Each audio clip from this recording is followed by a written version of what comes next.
एक गांव के किनारे एक छोटा सा मकान था जिसमें रमेश अपने परिवार के साथ रहता था। रमेश एक साधारण किसान था जो अपनी मेहनत से अपने परिवार का पेट पालता था। उसकी पत्नी सरिता एक साधारण गृहिणी थी जो पूरे परिवार का ख्याल रखती थी। उनके 2 बच्चे सोनू और मोनू हमेशा खुश रहते थे। रमेश का घर थोड़ा पुराना था और उसमें ज़्यादा सुविधाएं नहीं थी, पर एक दिन जब रमेश अपने खेत से लौट रहा था, उसने रास्ते में पुराना आईना देखा। आईना बहुत ही सुंदर था और उसमें एक अजीब सी चमक थी।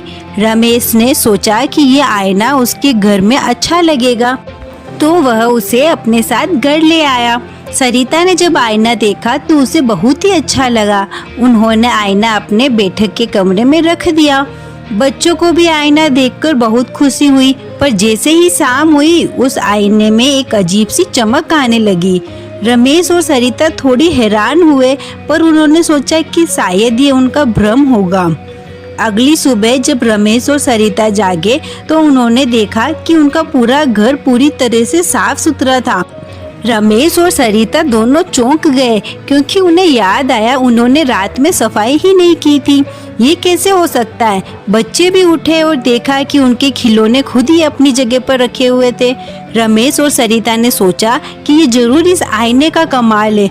वे आईने के पास गए और उससे पूछा, तुम कौन हो? आईने से आवाज आई, मैं जादुई आईना हूँ। मैं आपके घर की हर समस्या का हल कर सकता हूँ, पर आपको मुझसे एक वादा करना होगा। रमेश ने पूछा, कौन सा वादा? आईने ने जवाब दिया, आपको हर रोज एक अच्छा काम करना होगा। रमेश और सरिता ने ये वादा मान लिया और उनके जीवन में धीरे धीरे बदलाव आने लगा। रमेश की फसलें ज़्यादा अच्छी होने लगी। उनके बच्चे जो पढ़ाई नहीं करते थे उनका भी पढ़ने में मन लगने लगा और सरिता का भी स्वास्थ्य बेहतर होने लगा। पर एक दिन रमेश का पड़ोसी उनके घर पर आया और उसके हाथ से गलती से वो आईना छूट गया और गिरकर टूट गया। किसी सामान के गिरने की तेज आवाज़ सुनकर रमेश भागते हुए बाहर आया। रमेश और सरिता ने देखा कि आईना टूट गया है, पर उन्होंने अपने वादे को निभाना जारी रखा। उन्होंने सीखा कि असली जादू उनके अच्छे कर्मों में छुपा है और इस तरह उनका जीवन हमेशा के लिए बदल गया।